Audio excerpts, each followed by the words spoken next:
So finally 1 hour late తర్వాత మనకి 'Peddi' trailer అయితే రిలీజ్ అయిందనమాట. సో నాకైతే మాత్రం గూస్ బంప్స్ వచ్చాయన్నమాట. సో ఎస్పెషల్లీ లిటరల్లీ చెప్పాలంటే మాత్రం 'రామ్ చరణ్' గారి పర్ఫార్మెన్స్ మాత్రం ఇరగదీశారనమాట. మిగతా క్యారెక్టర్స్ పక్కన పెట్టేస్తే మాత్రం 'రామ్ చరణ్' పర్ఫార్మెన్స్ అయితే సో మూవీలో ఆయన ఎఫర్ట్ అనేది కనబడుతూ ఉందనమాట. ట్రైలర్ మాత్రం అరాచకంగా ఉంది. నాకైతే చాలా బాగా నచ్చిందనమాట.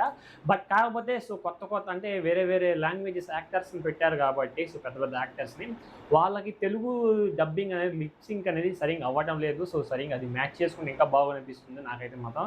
సో 'శివరాజ్ కుమార్‌ది' కావచ్చు అనమాట. ఇటు సో 'మున్నార్ బాయ్‌ది' కావచ్చు అనమాట. చాలామంది యాక్టర్స్ అయితే కొత్త వాళ్ళని అంటే వేరే లాంగ్వేజ్ వాళ్ళని పెట్టారు కాబట్టి సో కొంచెం లిప్ సింక్ అనేది కొంచెం ప్రాబ్లమ్‌గా ఉంది మాత్రం. సో బ్యాక్‌గ్రౌండ్ స్కోర్ అలాగే ఏఆర్ రెహమాన్ గారు ఇచ్చిన బ్యాక్‌గ్రౌండ్ స్కోర్ సూపర్‌గా ఉంది. అలాగే సో రత్నవేలు గారు చెప్పినట్టు మాత్రం సినిమాటోగ్రఫీ, డీఓపీ మాత్రం చాలా కొత్తగా, చాలా అగ్రెసివ్‌గా చాలా సో ఏది కొత్తగా అనిపించింది అనమాట. ఒక కొత్త లోకాన్ని తీసుకెళ్ళినట్టు అనిపించింది అనమాట. చాలా విలేజ్ బ్యాక్ డ్రాప్ అలాగే ఢిల్లీకి సంబంధించిన ఢిల్లీలో తీసిన షూటింగ్ ఉందా సో అది కూడా చాలా బ్యాక్ డ్రాప్ అనిపించింది అనమాట. అలాగే ఢిల్లీలో చెరుకు అమ్మేది సో సంథింగ్ చాలా ఏదో జరుగుతుంది కానీ బట్ మనకైతే ఫుల్గా అయితే మూవీకి సంబంధించిన కంటెంట్ అయితే రిపీట్ చేయలేదు. ఎక్కడ ఉంది ఎందుకంటే అక్కడ ఉంది సుకుమార్ కాబట్టి సుకుమార్ గారే ఆ ట్రైలర్ కటింగ్ చేయించారు.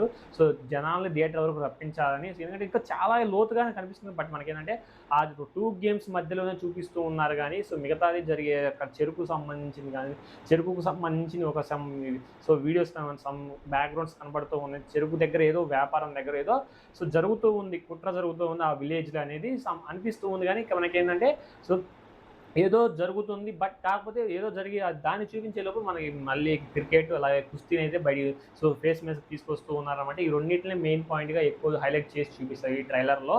సో చాలా బాగుంది. బట్ ఏంటంటే ఆ వెనక దాగి ఉన్న కథ ఏంటి, ఆ స్క్రిప్ట్ ఏంటి, అసలు ఆ స్కేల్ ఏంటి అనే దాని గురించి తెలుసుకోండి మనకి.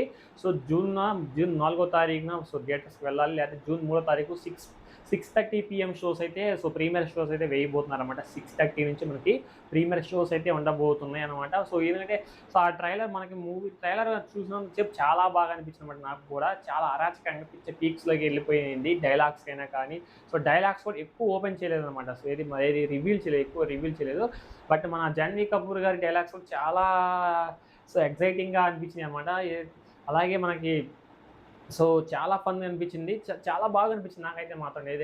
హీరోయిన్‌ని చూపించడం గానీ, అందరు యాక్టర్స్‌ని చూపించారు. బట్ ఏంటంటే, ఆ లోపల విలేజ్‌లో జరిగే కథ ఏంటి, జగపతి బాబు గారి ట్రైన్ ఆపడం అనే దాని గురించి, అలాగే ఆ చెరుకుకు సంబంధించిన ఏదో కుట్ర జరుగుతుంది, ఏదో వ్యాపారం జరుగుతోంది. అలాగే కొండ కింద బతికే ఈ జనాలను తీసుకెళ్ళి చెరుకు వ్యాపారం చేయించడం, లేకపోతే ఏదైనా ఇల్లీగల్ బిజినెస్ చేయించడం అనేది జరుగుతూ ఉందనమాట. అది చూడాలంటే మనకి ఆ స్కేల్, ఆ కంటెంట్ తెలియాలంటే మనకి జూన్ 3వ తారీఖు వరకు ఆగాల్సిందనమాట. మీరు ఎంతమంది ట్రైలర్ చూసారు? ట్రైలర్ ఎలా అనిపించిందో కామెంట్ చేయండి. నాకైతే చాలా సూపర్‌గా అనిపించింది అనమాట. పెద్ద అప్డేట్స్ కోసం తప్పకుండా సబ్స్క్రైబ్ చేసుకుని వీడియో ఎలా అనిపించిందో కామెంట్ చేయండి. సో నెక్స్ట్ వీడియో కలుద్దాం. Till then thank you.